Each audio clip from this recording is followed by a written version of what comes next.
오늘 말씀을 통해서 영혼을 사냥하는 거짓 예언자. 다 같이 시작. 사랑이 아니고 사냥입니다.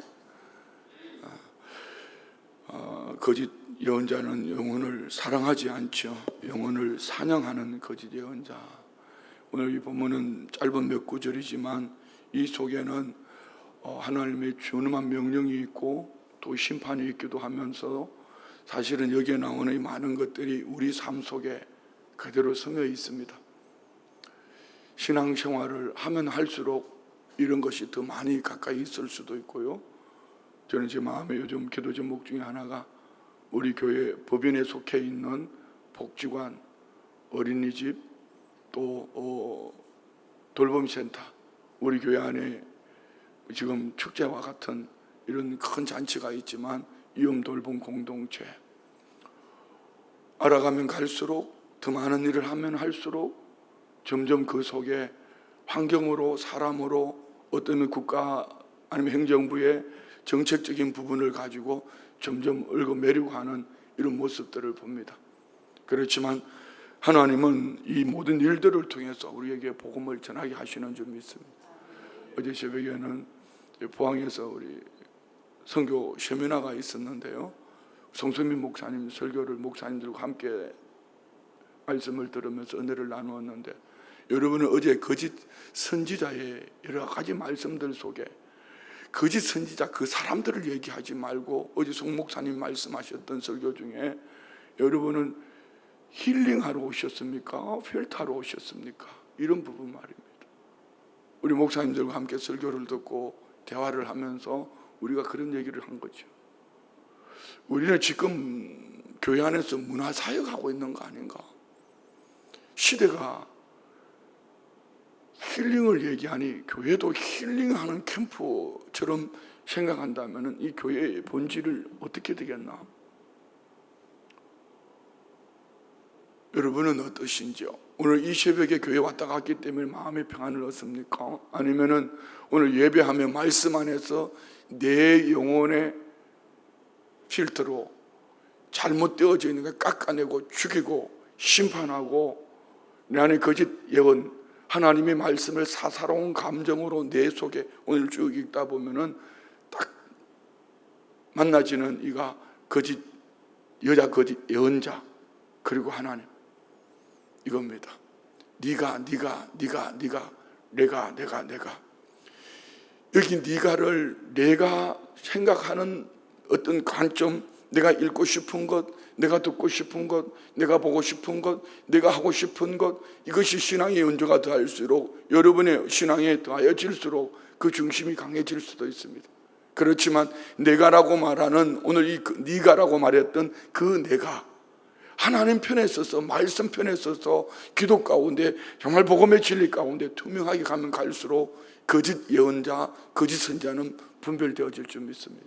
이것이 오늘 우리 신앙생활 속에 얼마나 많이 젖어 있는지 제가 오늘 서술적으로 설교를 하지는 않을 거고요, 몇 가지를 찾으면서 우리 한번 적용을 해봤으면 좋겠습니다. 이 본문은 어쩌면 한 시대의 일탈을 넘어서 내 안에 숨어있는 영적 착시를 정밀하게 드러내는 엑스레이처럼 우리가 쉽게 지나쳐버릴 수 있는 이야기들인데요, 이 말씀들을 통해서 혹시 내 입술에는, 내 마음에는, 내 신앙생활 속에, 아니면 내가 헌신하고 봉사하는 그 속에 거짓 예언의 끈으로 묶여 있지는 않은가? 아니면 또 거짓 예언의 이 말씀을 가지고 하나님 말씀을 가지고 거짓 예언으로 누군가를 묶고 있지는 않는가? 이 본문을 살펴보면은 예언은 하나님이 주시는 것이함에도 불구하고 여기 이 여인의 특징들은, 거짓 예언자의 특징은 내 마음 속에. 자, 우리가 7월 한 달을 내 마음속에 모셔드리신 예수 그리스도 아닙니까? 그런데 내 마음속에 모셔드린 예수 그리스도는 정확하게 하나님 말씀 중심이어야 합니다. 그런데 내 생각이나 내 감정을 가지고 내 안에 계신 예수님 말했다고 하면 안 되겠죠. 내가 살아온 경험이나 내가 알고 있는 지식을 가지고. 그래서 오늘 그들은 팔목에 부적을 둘러주면서 사람들의 영혼을 사냥했다라고 성경은 말씀하고 있습니다. 이 결과 어떻게 합니까?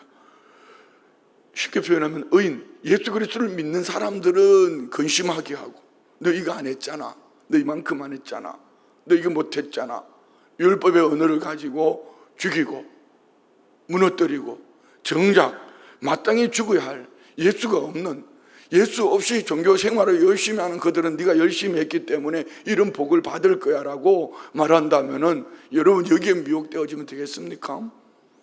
결국 하나님의 이름을 그들은 욕되게 할 것이고, 하나님은 그 부적, 잘못되어진 그 신앙으로 말미암은 삶, 이 모든 것 다 찢어버리겠다. 이 부적을 짓겠다는 것은 네 잘못 살아온 그거 다 헛거다. 네 마음에 부적 가지고 있는 거, 네 생활에, 관념에, 어떤 경험에 가지고 있는 그 부적 내가 다 찢어버릴까? 이 얘기는 네 인생 찢어버리겠다는 겁니다.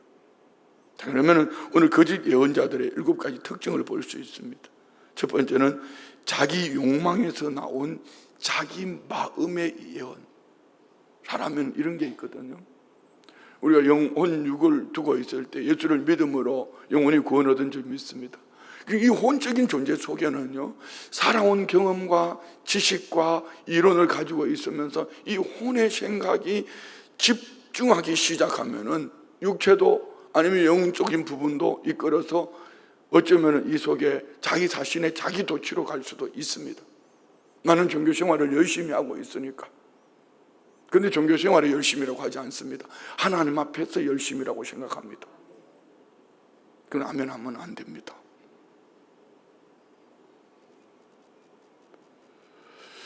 자기 도취로 말미암아 종교 생활을 열심히 하면서 그것을 하나님 앞에서 열심인 것처럼 그렇게 말합니다. 오늘 17절 말씀 보십시오.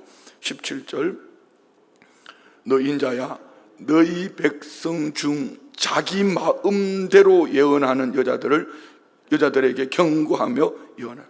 자기 마음대로. 여러분의 기준은 어디에 있습니까? 신앙생활의 기준은 어디에 있습니까? 성경을 늘 말씀드리지만 바이블이라고도 하지만 캐논입니다. 잣대라는 것이죠. 하나님의 말씀에 잣대에서 벗어나면 끄집어 당겨와야 되면 내 인생을 끌어와야죠. 그렇지만 아무리 열심히 기도하고 아무리 열심히 많은 다양한 헌신과 봉사를 해도 하나님의 말씀으로부터 멀어져 있으면 그 길은 절대로 그것이 안전한 거처가 될 수가 없습니다. 내 마음에서 나온, 내 경험에서 나온, 내 생각에서 나온 이 모든 것들.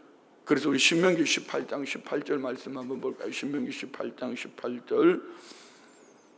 참 예언은 어떤 것인가? 자 봅시다.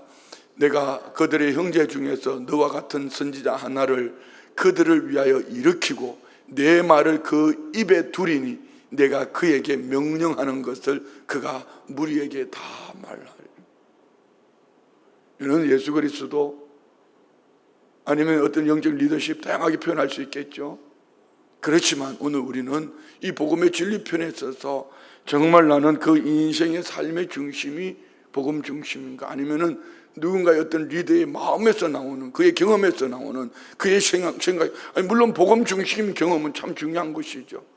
그렇지만 누군가를 미혹하기 위해서 아니면 자기 중심으로 가기 위해서 만들어낸 것이라면은 이는 영혼을 파멸로 끌고 가는 거 아닙니까?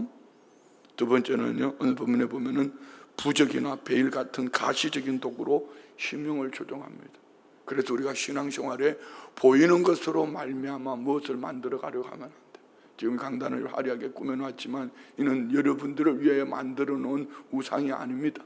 여러분들을 위하여 만들어 놓은 무엇을, 이는 어린 아이들, 이제 유초등부 아이들 영어 캠프 하면서 알래스카에 있는 이 배경을 가지고 여기 나오는 동물을 적용해서 그들의 나침반, 인생 나침반을 하나님께로 향할수록 만들어 놓은 것이지, 이것이 여기 강단을 화려하게 꾸미고 아름다우게 꾸몄다면 이 또한 부적이나 베일에 연계되지 않겠습니까? 그래서 강단은 다 집어치우고 어쩌면 때로는 십자가가 우상이 될 수도 있습니다.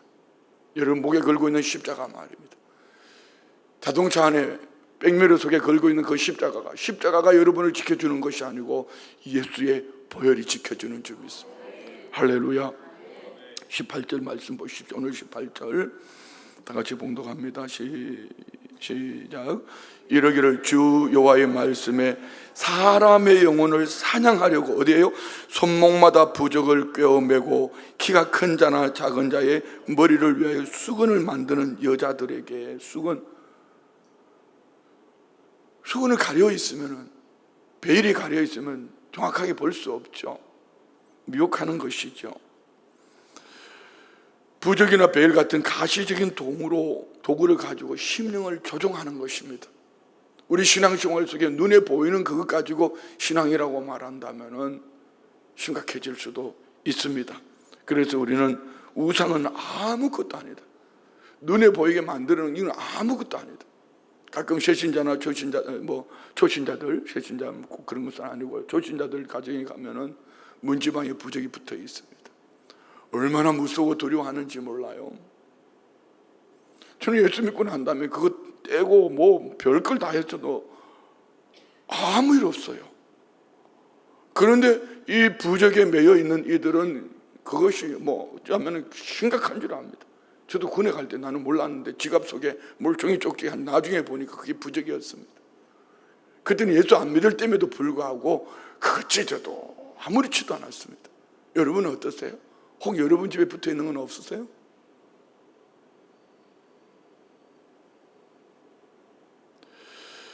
이 우상은 아무것도 아닙니다. 고린도전서 8장 4절 말씀 볼 거예요. 고린도전서 8장 말씀 4절 말씀에 보면은 성경은 이렇게 말씀합니다. 그러므로 우상의 제물을 먹는 일에 대하여는 우리가 우상은 세상에 아무것도 아니며 또한 하나님은 한 분밖에 없는 줄.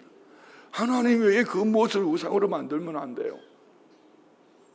여러분은 제사 음식을 드십니까? 안 드십니까? 성경 그대로 한번 해봅시다.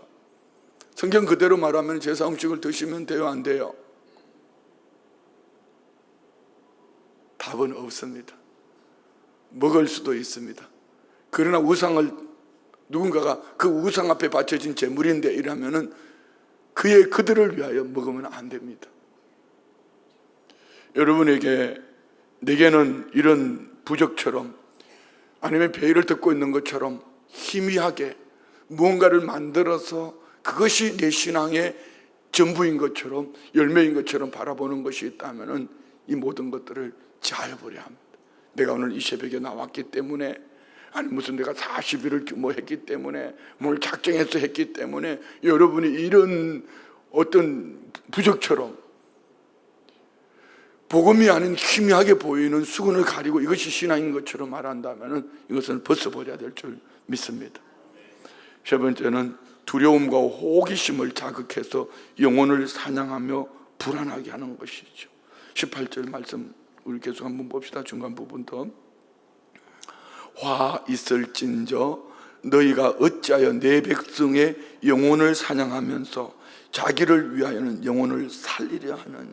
영혼의 사냥이라고 했습니다. 어떻게 해요? 두려움과 호기심. 두려움은 어떤 하나님의 말씀이 아닌 다른 것을 가지고 그 마음의 두려움을, 공포심을 불어넣습니다.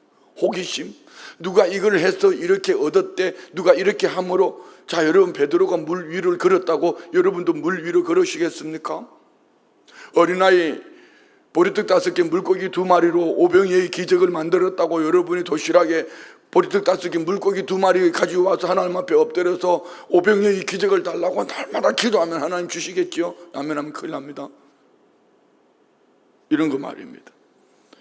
우리는 하나님이 우리에게 주신 것은 절대로 두려워하는 마음이 아니다. 이 두려움, 염려, 근심하게 하는 것은 악한 영으로부터 우리를 하나님께로 가까이 오지 못하게 하는 것입니다. 그래서 성경 디모데후서 1장 7절에 보면은 디모데후서 1장 7절에 하나님이 우리에게 주신 것은 어떤 것이다. 봅시다. 하나님이 우리에게 주신 것은 두려워하는 마음이야. 자, 그럼 여러분 안에 어떤 누구인가에 던지는 말 때문에 두려움이 오거든 예수의 이름으로 떠나갈지어다. 물론 영적 근심은 있을 수 있습니다. 내가 저렇게 살지 못한 것 때문에 더 가까이 하기 위해서 간절함, 사모하는 마음을 가지고는 있지만 그것 때문에 내가 지옥 갈까? 저것 때문에 내가 이는요, 여러분 영혼 사냥하는 거예요. 다시 말씀 올려주세요. 봅시다. 하나님이 우리에게 주신 것은 두려워하는 마음이 아니요 오직 능력과 사랑과 절제하는 마음입니다. 믿으십니까? 그래서 우리는 두려움과 호기심으로 신앙생활하는 것이 아니라 주와 그 약속의 말씀으로 내 영혼이 주님 앞에 정직하게 나아갈 수 있는 이런 은혜가 있기를 축복합니다. 네 번째는요, 죽지 않을 자를 죽이고 살 자를 살린다며 생사의 선언권을 가장합니다. 그런 사람들 많아요. 저도 가끔 이제 기도원 집회 같은 부분에나 아니면은 이때 마지막 때에는 막 특별히 막 사람들이요 여기저기 막 쏠려다닙니다. 유튜브에 한번 보시죠. 유튜브 조회수가 많다고 그 설교가 다 맞는 것은 아닙니다. 최근에도 그런 유튜브 설교자들이 많아요. 우리 교회처럼 아니면은 한국 교회 안에처럼 건강한 정직한 이런 목회가 아니라 자기 교회는 없는데 다니면서 예언한다 하고, 그런데 이런 분들이 내가 능력 받았다고 하는데 막 유튜브 조회수가 많으니까 또 많은 이 AI나 이런 것은 조회수가 많으면 자꾸 올려주거든요. 그걸 보고 미혹됩니다. 여러분, 우리는 어떻게 해야 될까요?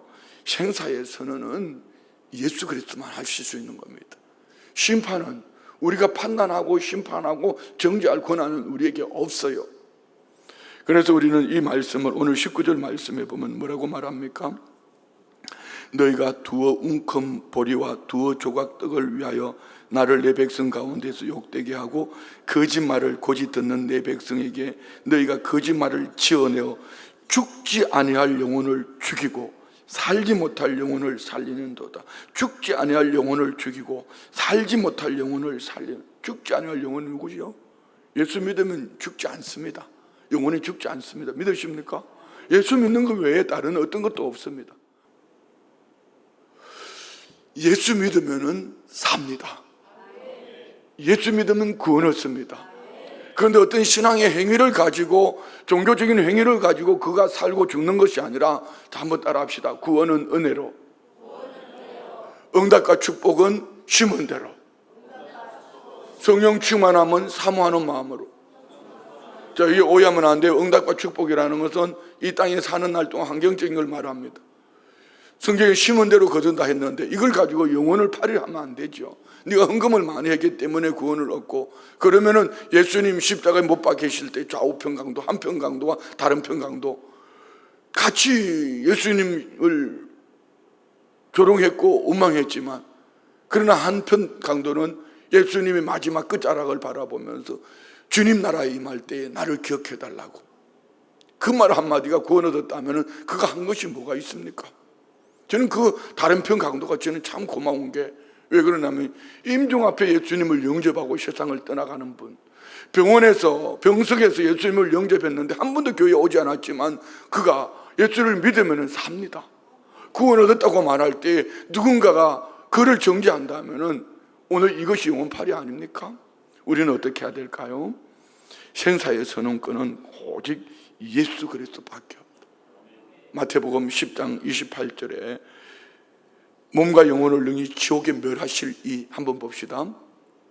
몸은 죽여도 영혼은 능히 죽이지 못하는 자들을 자, 이 몸을 죽이는 게 뭘까요?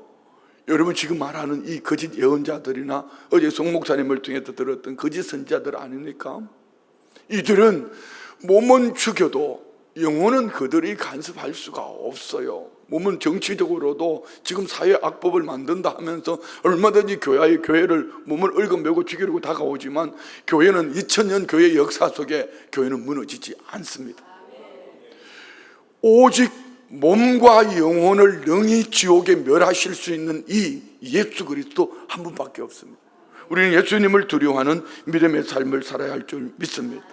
여기 다섯 번째 보면은요, 보리 한 움큼과 떡 조각으로 하나님의 진리를 거래하며 대가를 요구한다. 오늘 지금 19절에 읽었던 말씀 속에 있지 않습니까? 보리 한 움큼, 떡 한 조각. 눈에 보이는 가시적인 어떤 물질, 어떤 신앙의 행위, 이것 가지고 신앙을 거래한다면 안 되겠죠. 너는 헌금을 많이 했으니, 너는 열심히 헌신을 많이 했으니, 그런 차원이 아니죠. 구원은 오직 은혜로 이루어지는 줄 믿습니다. 우리는 누군가를 베풀 때도 마찬가지죠. 누군가를 섬길 때도 마찬가지예요. 우리 교회가 왜 이웃들을 향하여 끊임없이 나누고 베풀고 섬겨하지요. 자, 지금 이 마지막 때는요, 눈에 보이는 가시적인 건물도 짓지만은 이 가시적인 건물이 없어도 얼마든지 빌딩을 지을 수 있습니다. 이제는 그런 시대입니다. 사업으로도 마찬가지입니다. 이전의 사업은 얼마나 회사가 크냐, 얼마나 건물을 크게 짓고 있냐, 땅을 얼마나 가지고 있냐. 지금은 그런 거 아닙니다. 아이템 하나만 가지고 있어도요, 사무실 없어도, 뭐 사원이 몇백 명 없어도 혼자 있어도, 제가 알고 있는 주변에 20대 후반, 30대 초반, 이들이 부모가 도와준 것이 아니고요, 뭐 여러 가지를 만들어가지고 창업을 해서 재산이 막 140억 이렇게 되는 사람들도 있습니다. 우리 교회를 한번 가져와 볼까요? 이제는 마지막 때 교회는요, 건물 교회를 가지고 우리 교회가 크니 적니 많은 사람이 모였냐, 그거는 교회예요. 그 모습 본질이 아닙니다. 차라리 미안합니다, 용서하고 들으세요. 이 건물 때문에 교회가 자랑이 되거든 건물을 팔아서 다음 세대를 위해서 헌신하고 헌금하고, 차라리 어느 공교회 모임 아니면은 학교 강단을 빌려서 예배를 드리고 이 건물에 들어가는 많은 비용들을 다음 세대를 위해서 쓰는 것이 훨씬 더 성경적이고 바람직한 게 아닌가. 오늘 이 말씀을 묵상하다 갑자기 그 생각이 들었어요. 전에 한번 우리 교회 와서 몇 년 안 될 3년쯤 됐을 때인가요? 논산훈련소 침례식을 다녀왔습니다. 뭐 여러분 다 아는 거 아닙니까? 침례식 가보니까 이 군인들이 수천 명이 주일날 예배 드릴 공간이 없어 그 땅볕에 2,000명씩 앉아 있다가 앞에 예배 끝나면 들어가서 예배를 드리고, 그래서 제가 웃으면서 다녀와서 그렇게 얘기했죠. 우리 교회 팔아서 저기 논산 훈련소 연무대 교회 지어주면 좋겠다고. 뭐 우리 성도님들은 제가 또 미친 소리 하나 이렇게 했는데 누구는 그거 안 되는데 이렇게 했는데, 우리끼리는 마음은 통했거든요. 근데 문제는 다른 교회 목사들이 난리가 났습니다. 사실은 지금은 그런 시대입니다. 건물 교회를 말할 때가 아니고 말입니다. 얼마나 많은 사람이 모이냐 이걸 말할 때가 아니고, 영적 빌딩을 짓고 있는가, 의인의 삶을 살아가고 있는가, 이것을 진단해야 될 때지, 건물을 크게 지어서 우리 교회는 얼마나 많은 사람이 모이고 있고 이거 자랑할 때가 아니란 말이에요. 대표적인 예로 한번 여의도 순복음교회 보십시오. 제가 다닐 80년대마다 40만, 50만이었거든요. 70년대 지어진 건물을 지금 그대로 쓰고 있지 않습니까? 그 구석구석에 사무실에 가보면은요, 완전 아날로그입니다. 골목골목, 처음 가면은 골목골목 찾아 들어갈 수도 없는 그런 교회가 되었습니다. 그러나, 그게 전부를 말하는 것은 아니지만, 수천억을 들여서 들어가면은 오히려 시골에서 간 나는 오히려 찾아갈 수도 없을 만큼 만들어 놓은 화려한 교회들도 없잖아, 있다는 것이죠. 이것이 세상으로부터 손가락질 받고 지탄받는 거 아닙니까? 우리 마음속에 건물이 필요한 것은 함께 모여 예배하고 우리 다음 세대들이 더 많은 공간을 넣어주고, 또 주중에는 여기에서 얼마든지 예수 믿지 않는 세상 사람들이 들어와서 이곳에서 얼마든지 문화활동도 할 수 있습니다. 미국에 가면 뉴욕의 프라미스 교회 같은 경우는요, 교회 안에 펼치면은 예배당이 되고 접으면은 농구장이 되고 무대가 될 수 있는 그런 시스템이 지금이 아니고, 제가 오래전에 부흥에 갔을 때부터 그것이 만들어져 있었더라는 거죠. 그러면 지금 우리는 이 교회가 이 예배당이니까 우리가 참 마음의 중심을 가지고 사랑으로 다양하게 이렇게 하지만은, 이것이 여러분 우리에게 구원을 주는 것은 아니란 말입니다. 또 이 설교 잘못 듣고 오늘 또 난리 나는 건 아니겠죠? 우리 목사가 우리 교회 팔아서 학교 다음 세대들 주자고 그러더라. 할 수도 있죠. 우리 성들이 좋다면 할 수도 있죠. 못할 게 뭐가 있습니까? 이거 짊어지고 천국 갈 겁니까? 아니잖아요. 그렇지만 중요한 것은, 핵심은 이겁니다. 오늘 우리가 보리 한 움큼 떡 한 조각으로 이것 가지고 우리의 신앙을, 구원을 거래해서는 안 된다. 이게 거짓 예언자들의 모습이었습니다. 그래서 우리 교회는 주님으로부터 받은 이 은혜를 어떻게든지 사랑으로 나누고 복음을 위해서 심는 그런 교회가 되어야 될 줄 믿습니다. 그리고 여기 6번째는요, 하나님의 말씀을 왜곡하며 거짓 평안을 판매합니다. 22절 말씀 볼까요? 22절, 내가 슬프게 하지 아니한 의인의 마음을 너희가 거짓말로 근심하게 하며 너희가 또 악인의 손을 굳게 하여 그 악한 길에서 돌이켜 떠나 삶을 얻지 못하게 하였은즉 거짓으로 의인의 마음에 근심을 줍니다. 예레미야 말씀에 보면은 이 에스겔이 있기 전에 이미 하나님은 예레미야를 통하여서 미혹되지 마라, 예레미야 6장 14절에 이렇게 말씀하지 않습니까? 한번 볼까요? 예레미야 6장 14절, 그들이 내 백성의 상처를 가볍게 여기면서 말하기를 평강하다 평강하다 하나 평강이 없도다. 이 평강은 여러분, 평안과 편안은 구분되셔야 됩니다. 이 새벽에 안 나오면 여러분 편한 겁니다. 편한 겁니다.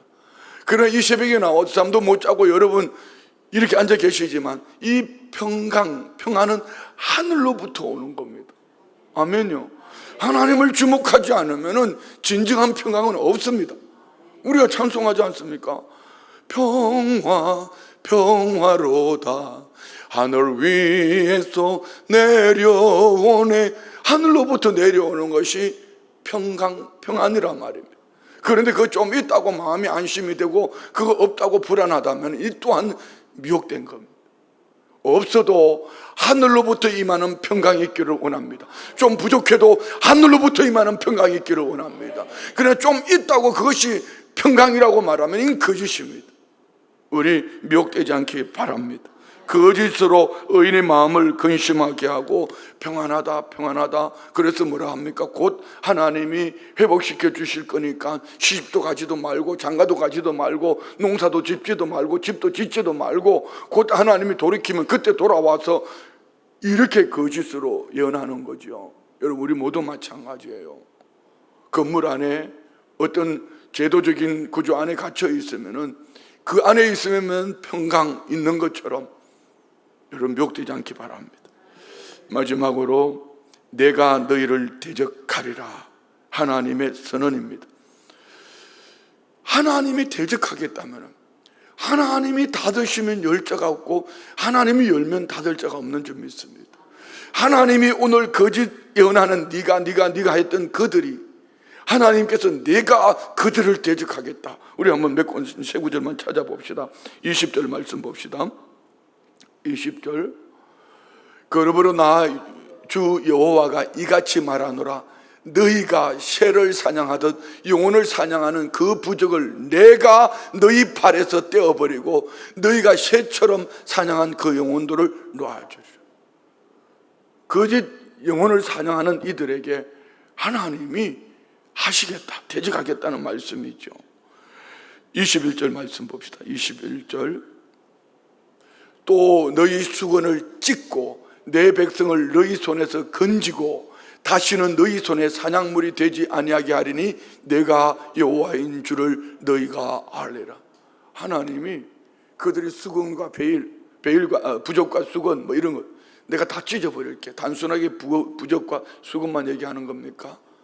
세상으로부터 오는, 환경으로부터 오는 안전하다 평안하다고 말하는 그거, 너희 그 잘못된 거짓, 그것 내가 다 찢어버릴 거야. 우리 안에도 있을 수 있습니다. 여러분이 우리가 피할 바요 안전함은 어디에 있습니까? 오직 예수 그리스도의 길을 원합니다. 자, 23절입니다. 23절 다 같이, 너희가 다시는 허탄한 묵시를 보지 못하고 전복도 못할지라 내가 내 백성을 너희 손에서 건져내리니 내가 여호와인 줄을 너희가 알리라. 허탄한 묵시, 자기 마음대로 묵상하고 해석하는 거, 거짓, 자기를 위해서 점을 쳐주는 거 마찬가지 아닙니까? 그래서 이 시대는 예수 무당이 많다. 예수 이름을 빙자한 무당과 같은 이들 많다. 여러분 말씀드렸지만 소양성결교회 별시하신 연호 목사님 옆집에 무당이 무당이 들어오는데 목사님을 찾아왔더래. 와서 우리 무당 점집 개업을 하는데 좀 이게 현수막을 교회에 좀 붙였으면 좋겠다고. 그 목사님은 그냥 붙이라 했더니 세상에 그 건물 큰 데를 여기서부터 저기까지 막 붙여놨더래. 이 장로님들이 난리가 났죠. 막 찾아. 목사님이 그랬대. 내가 허락한 거라고, 내가 하라고 그랬다고.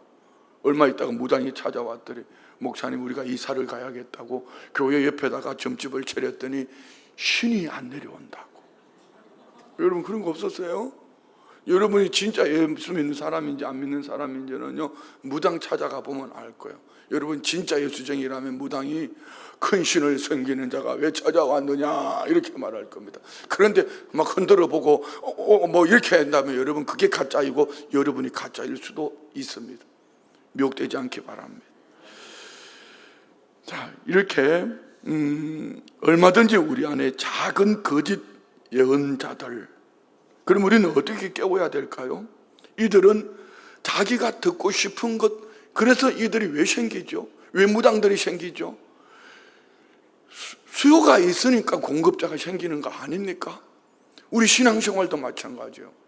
잘못된 신앙은 이렇게 30분, 40분 설교 속에서 내가 듣고 싶은 것만 듣는단 말입니다. 청취의 선택 말입니다. 그래 하면 안 되죠. 듣기 싫은 것도 들으셔야 합니다. 어쩌면 우리 신앙생활 속에 이 설교는 여러분 듣고 싶은 것은 제하여버리고 정말 이거 싫은데 싶은 거 있잖아요. 육체 요구에 싫은데 싶은 거, 이런 걸 들을 줄 알아야 됩니다. 디모데후서 4장 3절 말씀 볼까요? 디모데후서 4장 3절. 때가 이르니 사람이 바른 교훈을 받지 아니하며 귀가 가려워서 자기의 사욕을 따를 서성을 많이 두고. 자, 여러분, 복음의 진리를 선포한다면 어떤 말씀도 받아 들으셔야 합니다. 내 귀가 막혀서, 귀가 가려워서 내가 듣고 싶은 것만 듣는다면 그 속에 여러분 영양실조 내지는 중병이 걸려 있을 것입니다. 이런 신앙의 행위도 마찬가지입니다. 여러분 예배도 마찬가지입니다.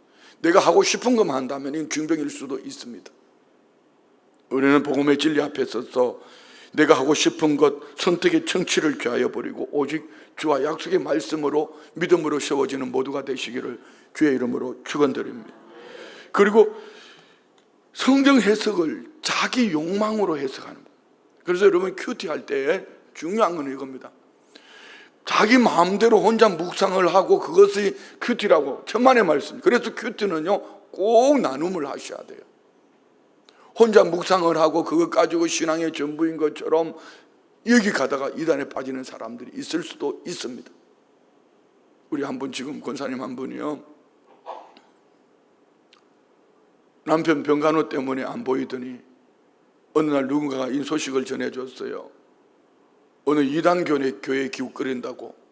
그래서 전화를 했더니 전화를 받지도 않아. 교구장님이 받지도 않아.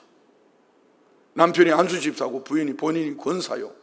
권사이면 뭐하고 안수집사면 뭐합니까? 저기 고속도로 도는 입구에 구원파에 빠졌어요. 이건 담임 목사가 참 잘못한 거죠. 꼭 그럴까요? 제가 거기 가라 했습니까?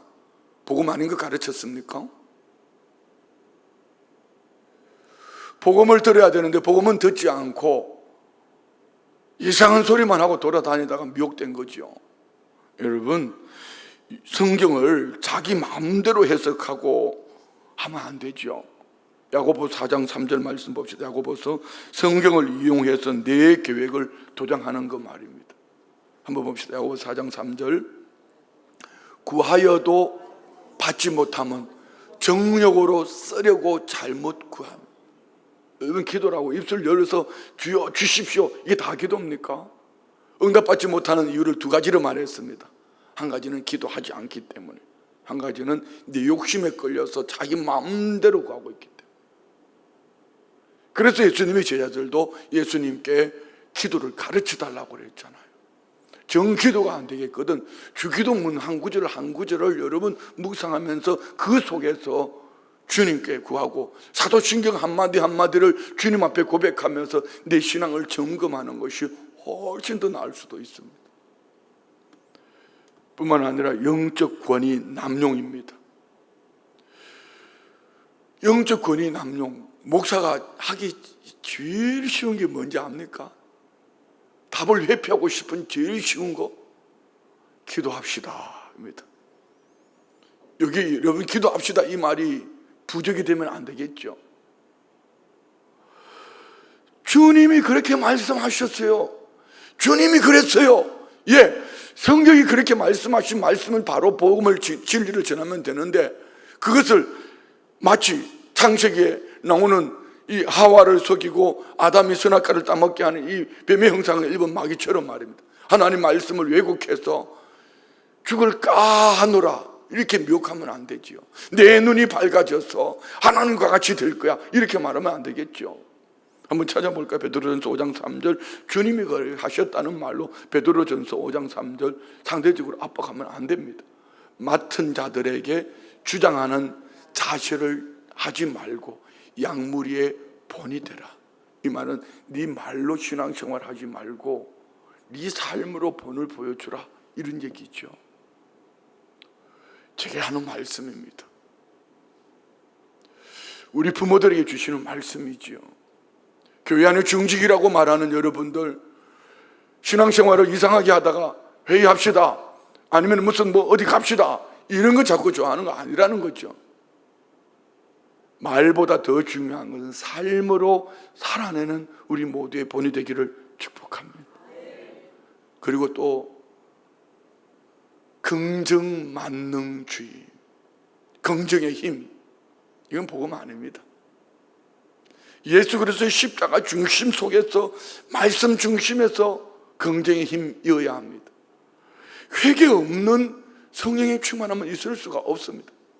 회개 없이 잘 될 거야, 오직 주님 앞에 복음 앞에 서지도 않고 잘 될 거야. 요한계시록 3장 17절로 18절 말씀 찾아볼까요? 요한계시록 3장 17절 18절 다 같이 시작. 네가 말하기를 나는 부요한 자라, 부요하며 부족한 것이 없다 하나 내 곤고한 것과 가련한 것과 가난한 것과 눈먼 것과 벌거벗은 것을 알지 못하는도다. 내가 너를 권하노니 내게서 불로 연단한 금을 싸서 부요하게 하고 흰 옷을 사서 입어 벌거벗은 수치를 보이지 않게 하고 한약을 사서 눈에 발라보게 하라. 여러분, 회개 없는 구원이 어디에 있습니까? 예수의 피로 덮여져 있지 않은 우리의 신앙의 행위는 절대로 구원 얻지 못합니다. 그래서 철저하게 날마다 우리 신앙생활 속에 제일 많이 해야 될 것이 회개입니다. 달라는 얘기는 안 해도 괜찮습니다. 어제 송 목사님 말씀하셨지 않습니까? 너희는 먼저 그 나라와 그 의를 구하라. 그러면 이 모든 것을 너에게 더하시리. 달라고 안 해도 우리 금요 저녁 기도에 나를 위한 기도는 마지막 2, 3분밖에 안 하잖아요. 1시간 동안 늘 중보 기도 아닙니까? 제일 중요한 것이 회개 없는, 십자가 없는, 예수님 없는 신앙의 행위, 이는 위험한 겁니다. 그래서 우리는 긍정 모드로, 긍정 만능주의로 잘 될 거야, 될 거야. 저만의 말씀요. 철저하게 회개해서 내 눈을 열어 주를 보는 이런 신앙 되시기를 축복합니다. 자, 마지막으로 결과 중독입니다. 어떤 변화보다도 기적과 수치, 눈에 보이는 거, 교회를 얼마나 크게 지었냐, 얼마나 많은 사람이 모였냐, 이거 말입니다. 그 안에 날마다 새로워지는 교회의 모습, 예수 그리스도의 십자가를 가슴에 품고 날마다 새로워지는 교회가 돼야 되는데, 이것이 아닌 내가 오늘 새벽에 갔다 와서 안 갔다 와서 이것이 신앙의 척도가 돼서는 안 된다는 것이죠. 한 구절 읽고 마치겠습니다. 누가복음 10장 20절요. 누가복음 10장 20절 다 같이 시작. 그러나 귀신들이 너에게 항복하는 것으로 기뻐하지 말고 너희 이름이 하늘에 기록된 것으로 기뻐. 은사로 신앙생활의 전부인 것처럼 하면 안 돼요. 저는 가끔 이런 기도합니다. 가끔. 하나님, 우리 교회 안에 앞에 서는 부부는 3040, 이들이 이 교회 안에서 실수도 하고 엎어지기도 하면서 세워지고, 연륜이 있으신 50, 60, 70 되신 여러분들은 이제 삶의 환경, 세상 속에 들어가서 이곳에서 배운 대로 삶으로 살아내는 그런 교회가, 우리 교회가 건강한 교회가 되지 않을까? 60, 70이 됐는데도 꿰차고 앉아서, 예를 들어 미안합니다 표현이, 이건 나만 해야 돼 이렇게 움켜쥐고 앉아있다 하면 그 교회가 과연 건강한 교회가 될 수 있을까요? 교회 안에서는 20대, 30대, 40대가 막 열정으로 뛰다가 쓰러지고 엎어지면은 성도들이 이렇게 세워주고, 연륜이 있으신 여러분들은 가정으로, 사업장으로, 직장에서 만나지는 이들을 통하여서 내 삶으로 살아온 신앙의 연륜을 가지고 복음이신 예수님을 전하는 그런 교회가 건강한 교회 아닐까요? 할렐루야. 말씀 마칩니다. 이 얘기는 참 무겁게 들려질 수도 있지만 어제 송 목사님 말씀하신 것처럼 우리 안에 하나님이 하시겠다는 축복입니다. 내 안에는 이런 거짓 예언의 모습은 없는지, 여기 뭐 여자라고 그러니까 자꾸 여자들만 하는, 아닙니다. 우리 모두 저 같은 목사, 목회자들 정신 바짝 차려야죠. 정신 똑바로 차리고 신앙생활 해야지요. 내가 먼저 그렇게 살아내야지요. 우리가 그렇게 합시다. 그래서 우리 교회를 통하여서 여러분 가정에 있는 다음 세대들, 또 한국교회 안에 주변 이웃들에게 복음이 진리가 되도록 우리 함께 나아가는 모두가 되기를 원합니다. 기도합니다. 하나님 아버지 감사합니다. 복음의 진리 편에 서서 복음의 진리를 우리 중심에 두고 한 영혼 한 영혼 가슴에 끌어안고 그 영혼을 살려내기를 위하여 기도하며 나아가는 축복된 우리 교회가 되기를 원합니다.